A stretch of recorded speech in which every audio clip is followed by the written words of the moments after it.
I'm gonna share with you some stories about a place I used to live called Crossroads. And it is the most fitting name for this place because this is where people literally, where Vegas sucks the life out of you. And this is like a warning.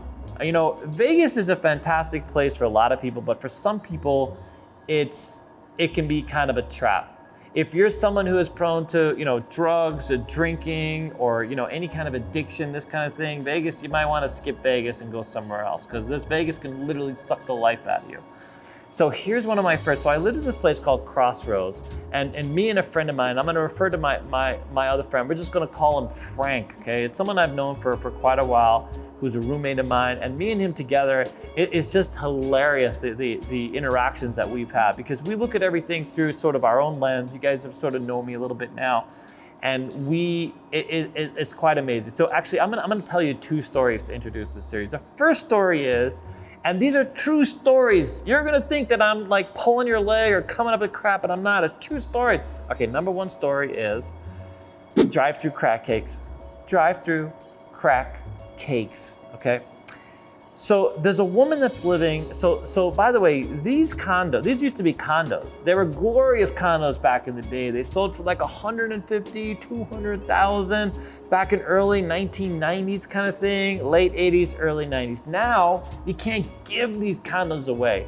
And I mean, really, if you go to Crossroads and you see a condo there for $10,000, run. And it's gonna look on paper, it's gonna be 3 bedrooms. And the nice thing about these Crossroads is they had 3 separate balconies, so all one level, but basically 3 separate entrances. One down like a backyard thing where they had this hallway and stuff like this. Another one that's sort of your front, you had your own little courtyard. And then a back, I mean, on paper, these things look fantastic. But the fact is, and you're gonna get to know some of the people that live here, okay? You're gonna get to know, because I'm gonna do a whole series on sort of where Vegas goes wrong, and literally this is it, Crossroads, okay? All right, so, and there's quite a few Crossroads, so yeah, you guys at Crossroads, you know what I'm talking about, okay? I'll give you one little example before I get into the story. You know, I'm all about the tangents. Do you know that the one Crossroads, they have an HOA? So the HOA accumulated, the homeowners association accumulated like $1 million, right? And then somehow all that money disappeared. They still can't figure out where the hell the money went, okay? And the president of the HOA at the time can't explain it either. Man, there's no answer, no idea, right? And so this lady, this person, I shouldn't call it a lady, this person is still the HOA president. Now, okay, one time, somehow all that money is gone, okay, gets reelected, it happens again. I have no idea what happened to him. Now, I'm not gonna call any inferences. I'm not gonna say anything about it. But at some point, maybe you need a new person to head up that HOA or someone else to head up that bank account. I'm just saying. So if you go to this Crossroads and you see the place in a little disrepair, it's because, they got no money. And they have a high HOH fee to make up for it now because they can't even afford like their basic utilities. Everything's crap, and the crap is crap. People are literally living out of the laundromat, the shared what used to be a laundromat or laundry. They live out of that, and you're gonna hear all these stories. It's unbelievable that this exists, but it's fantastic. You want to talk about humanity? This is humanity, okay? All right. So this lady, if you go up the center of this one community in Crossroads, her condo has a little grass patch, no longer so much grass, it's all been sort of worn out, where basically if you drive up onto the curb, okay, you go by her window on the side, all right? So this is almost like a genius idea. So she has a little extra crack cocaine, you know what I mean? Just, floating around apparently. And she decided to put it into these little cakes, okay? And so what you do is you drive up to her window, you throw in your wad of money, and she throws out her crack cocaine cake into your window. I kid you not. Yeah. Drive-through crack cocaine. Drive-through crack cake, she called them. So her logic, by the way, is this. If the police never see the person tossing the money, right? Because you're in your car, you're tossing it out your window, right? You know what I mean? And then they never see her tossing the crack, the cake back, okay? Then they can't prove the connection. Like it just happened to be going through the air from your house. But if they knock on your door, you know what I'm saying? I mean, it makes no sense. You know what I'm saying? Because she would educate people. Listen, don't put your hand out the window. make sure when you toss it, your hand doesn't go out the window, because if they see your hand, somehow they're gonna connect your hand to you. Dude, you're in your car. You're in the car, and after you throw the money out, you now have a cake of crack in your car. How do you get away with this? And by the way, you're gonna ask how. She ran this operation for like a year. She ran it for a year, and no one, she was never busted. I mean, I didn't call it in, but we know people reported this, and the cops are like, well, we're gonna have to like start an investigation. We're gonna have to have people watching the window because you're just a third person. You're an what? How is this happening in a community in Vegas? So this is on, by the way, this is on the east side of town, which, if you know, when you come to Vegas, we advise you to kind of stay west. Not to say the east side isn't the worst place to be, but there are neighborhoods in the east side that you clearly don't want to be, that are tougher, that are harder for whatever reason, okay? And crack cocaine, crack cakes, out the window, drive through. You didn't even, just pull over, throw your money over, and she throw you whatever cakes apparently amounted to your, how many cakes you needed. But, she had it all worked out. She would come to the mailbox completely whacked out of her mind. And she would explain to you like how this all works. And I mean, she was happy to like talk to you about it. Maybe she was looking to set up a franchise. I don't know. I mean, it's quite hilarious, to be honest with you. Okay, I'm gonna go over story number 2. I'm gonna introduce you to the family for all time. I'm gonna introduce you to family of all time. It's the Chicken Lady family, okay? Chicken Lady family, this is a fact, okay? Chicken Lady family, okay? And you're gonna think that I'm somehow either exaggerating or dramatizing, or I'm Chicken Lady family, okay? 3 generations of family who Vegas has literally sucked the life out of, literally taken the life out of it, okay? I mean, just unbelievable. I'm gonna start with the daughter, okay? Because it's the daughter and the mother and the grandmother, the mother's mother, the grandmother, who the grandmother, by the way, is the Chicken Lady. And we're gonna get to how she answered the door, hopping on one leg at 75 years old with a rubber chicken, screaming like a chicken, as me and my friend Frank, okay, went up to the door. So I'll start with that briefly. I don't wanna get to that, but so there was a cause to meet up with. We had to take some things, drop it off at this the grandmother's house. I had never met the grandmother.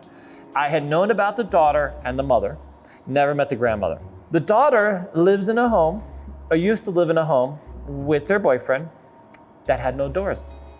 They sold the doors off their house. Yes, they sold the doors off the house. I kid you not. Me and my friend Frank pull up, okay?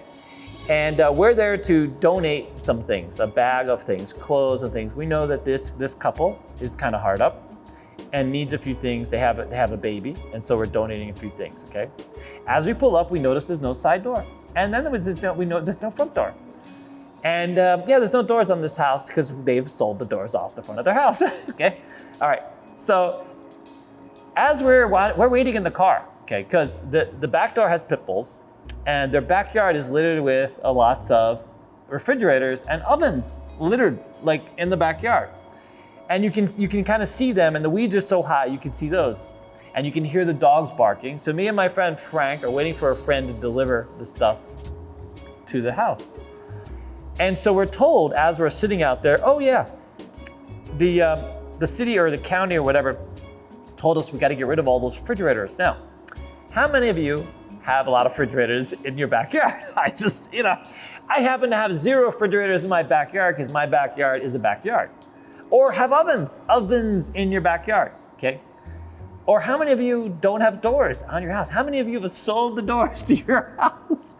Okay, this is the thing, okay? Now, as we're sitting there, this is the daughter, okay? The daughter, okay? As we're sitting there, a woman comes up, walks up the front of this house, and drops off her 2 kids to be babysat at this house. I kid you. This woman got out of a car, drove up we're parked on the side, okay? We're parked on the side. She drives up the front, goes up the front walkway, sees that there's no door, okay? No door, okay? And drops her 2 kids off to be babysit at this house with no door, okay? Now, if you think this is enough, I was stunned. I thought, there's no way I thought this woman was leaving her kids. I get out of the car, I walk around the front of the house, and I look over, and the kitchen had these windows. There were no drapes, anything. It was just piled. You couldn't see through. You could see it was a kitchen, but there was so much stuff in between like the window and where the kitchen things were. It was just like filled with chairs and crap. It was unbelievable.